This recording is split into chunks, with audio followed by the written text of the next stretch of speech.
حضرت بن باز رحمۃ اللہ علیہ، اللہ غری کی رحمت کرے، بہت بڑے آدمی تھے، آیت من آیت اللہ تھی۔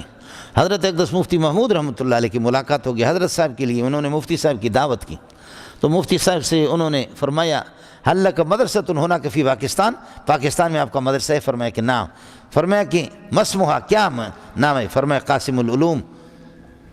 لماذا سمیت هذه المدرسة بهذا الاسم، کیسے قاسم العلوم آپ نے کیسے نام رکھا؟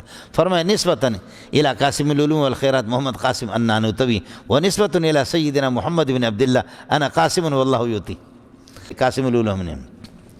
فرمایا آپ نے اپنے بزرگ کی طرف نسبت کر کے یہ تو ناجائز کیا آپ نے۔ تو حضرت نے فرمایا کہ یہ جو تمہارے کعبۃ اللہ کے ایک دروازے ایک گیٹ بنایا ملک فہد نے، باب الملک الفہد، باب الملک عبد العزیز، تو اس باب کی اضافت تم عبد العزیز کی طرف فہد کی طرف کر سکتے ہو۔ میں نے اگر قاسم العلوم کہہ دیا اپنے بزرگ کی طرف، میں نے گناہ کر دیا۔ تم نے کعبۃ اللہ کے دروازوں کو یہ ہے کہ بادشاہوں کے نام پہ کیا، اور میں نے مدرسے سے اگر محمد کی طرف اشارہ کر دیا یا محمد قاسم نانوتوی کی طرف اشارہ کر دیا، میں نے گناہ کر دیا۔ فرمایا انتم تؤولون کل شیء، تم لوگ حنفی ہر چیز میں تعویل کرتے سمجھے؟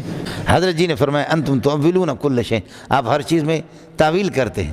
تو مفتی صاحب نے فرمایا کہ اگر تعویل نہیں کرو گے تو تم مصیبت میں پھنسو گے، میں نہیں کروں گا، میں مصیبت، تم مصیبت میں۔ فرمایا کیوں؟ فرمایا قرآن میں آتے من کان فی ہذہ اعمی فہو فی الآخرۃ اعمی، جو اس دنیا میں نابینا آخرت تو ادھر تو نابینا، وہ نابینا تھا، سمجھے؟ فرمایا جو اس دنیا میں نابینا تو وہ ادھر بھی نابینا ہوگا۔